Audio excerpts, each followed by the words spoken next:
Hi friends, இன்றைக்கி நம்ம சூப்பரான க்ரீன் சிக்கன் கிரேவி எப்படி ஹோட்டல் ஸ்டைலில் செய்கிறதுன்னு பார்க்கலாம். மோஸ்ட்லி நம்ம தேங்காய் அரைச்சி ஊற்றி அந்த ஸ்டைலில் தான் சிக்கன் எடுத்தால் நம்ம செய்வோம். கண்டிப்பாக இந்த மாதிரி ஒரு டைம் செஞ்சு பாருங்கள். ரொம்ப சிம்பிளாக ஹோட்டல் ஸ்டைலில் எப்படி நம்ம இதை ஈஸியாக செய்கிறதுன்னு பார்க்கலாம் வாங்க. இதுக்கு நான் ஒரு பெரிய வெங்காயம் எடுத்திருக்கேன், ஒரு 5 பல்லளவு பூண்டு, காரத்துக்கு ஏற்ற மாதிரி பச்சை மிளகா சேர்த்துக்கோங்க, இஞ்சி பூண்டு பேஸ்ட்டு சேர்த்துருக்கேன். நீங்கள் தனியாக வேணாலும் இஞ்சி இருந்தால் அதையும் கட் பண்ணி சேர்த்துக்கோங்க. கொஞ்சமாக ஒரு 7-8 முந்திரி பருப்பு சேர்த்து இது எல்லாத்தையும் நம்ம நல்லா வதக்கிக்கலாம். இப்போ இதை நல்லா வதங்கிடுச்சு பாருங்கள். இப்போ இது நல்லா வதங்கின பிறகு நம்ம ஒரு மிக்ஸி ஜாரில் மாற்றிட்டு அதோட கொத்தமல்லி இலை சேர்த்து நல்லா நம்ம தண்ணி விட்டு நல்லா நைஸ் பேஸ்ட்டை அரைச்சி எடுத்துக்கலாம். உங்களுக்கு எவ்வளோக்கு எவ்வளோ கொத்தமல்லி இலை சேர்க்குறோமோ அந்தளவுக்கு டேஸ்ட்டும் நல்லாயிருக்கும். உங்களுக்கு இன்னும் அதிகமாக வேணுனாலும் சேர்த்துக்கோங்க.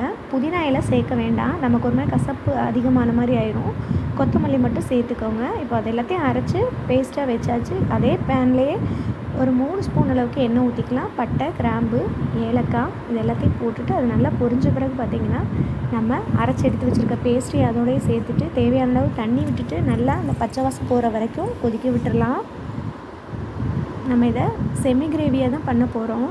ஸோ அதனால் உங்களுக்கு தேவையான அளவு பார்த்து நீங்கள் தண்ணி விட்டுக்கோங்க. தேவையான உப்பு போட்டுக்கலாம், மஞ்சத்தூள், மிளகாத்தூள் கம்மியாகவே போட்டுக்கலாம். நம்ம சிக்கன் ஃப்ரை பண்ணும்போது அதுலேயும் போட்டு ஃப்ரை பண்ணுவோம், அதனால் மிளகாத்தூள் காரம் கம்மியாக போட்டுக்கலாம். கரம் மசாலா 1 ஸ்பூன் போட்டுட்டு ஸ்பைசஸ் எல்லாமே நல்லா அதோட பச்சை வாசம் போகிற வரைக்கும் நல்லா இந்த மாதிரி கலந்து கொடுத்துக்கலாம். இப்போ பாருங்கள், அந்த கிரேவி நல்லா எண்ணெய் விட்டு வந்துருச்சு. கலரே நமக்கு பாருங்கள் நம்ம நல்ல க்ரீனிஷாக அந்த கிரேவி போட்டோம். இப்போ பாருங்கள் நல்லா அது எண்ணெய் பிரிஞ்சு வந்து நல்லா வதங்கிருச்சு. இப்போது நான் இந்த கப்பால் ஒரு 1/4 கப் அளவுக்கு தயிர் சேர்க்குறேன். நீங்கள் டேபிள் ஸ்பூனால் ஒரு 2 ஸ்பூன் ஊற்றிக்கோங்க, 2 கரண்டி டேபிள் ஸ்பூன் ஊற்றிக்கோங்க தயிர்.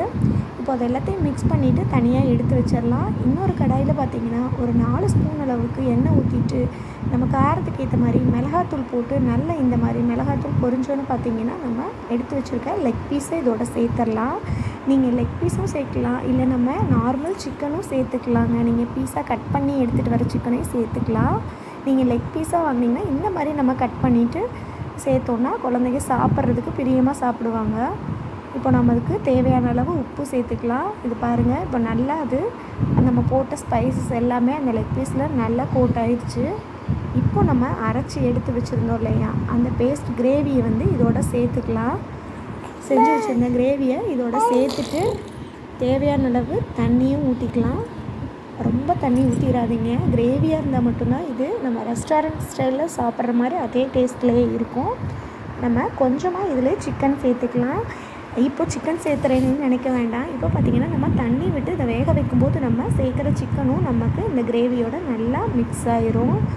இப்போ இதை நம்ம தேவையான அளவு தண்ணி சேர்த்துட்டு தேவையான உப்பும் சேர்த்துட்டு நல்லா இதை வேக வச்சிடலாம். உங்களுக்கு காரத்துக்கு ஏற்ற மாதிரி நீங்கள் ஸ்பைசஸ் எல்லாமே ஆட் பண்ணிக்கோங்க.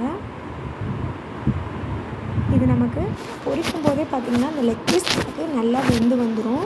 இப்போ நம்ம கசூரி மேத்தி கொஞ்சோன்னு எடுத்து நல்லா க்ரஷ் பண்ணி சேர்த்துக்கலாம். அந்த கசூரி மேத்தி சேர்க்கும் போது பார்த்திங்கன்னா நமக்கு ரெஸ்டாரண்ட் ஸ்டைலோட அந்த வாசம் அப்படியே நமக்கு அதே மாதிரியே நமக்கு கிடைக்கும். இப்போ நம்ம நல்லா தண்ணி ஊற்றிட்டு இந்த மாதிரி கிரேவியாக வர்ற வரைக்கும் மூடி வச்சிடலாம். இப்போ பாருங்கள், நான் ஓப்பன் பண்ணி காட்டுறேன். எந்த அளவுக்கு எண்ணெய் பிரிஞ்சு நமக்கு சூப்பராக க்ரீன் சிக்கன் கிரேவி ரெடி ஆயிடுச்சு. டேஸ்ட்டு பார்த்திங்கன்னா அவ்வளோ ஒரு சூப்பராக இருக்குது. எப்போதும் தேங்காய் அரைச்சி ஊற்றி ஒரே மாதிரி ஸ்டைலில் வைக்கிறதுக்கு இந்த மாதிரி செஞ்சு கொடுத்தீங்க அப்படின்னா எப்போதுமே எல்லாருமே இதே மாதிரி தான் கேட்பாங்க. அந்த அளவுக்கு டேஸ்ட் இருந்ததுங்க. கண்டிப்பாக நீங்கள் ட்ரை பண்ணி பாருங்கள். ட்ரை பண்ணி பார்த்துட்டு எப்படி இருக்குன்னு உங்களோட ஃபீட்பேக்கை எனக்கு கமெண்ட்டில் சொல்லுங்கள்.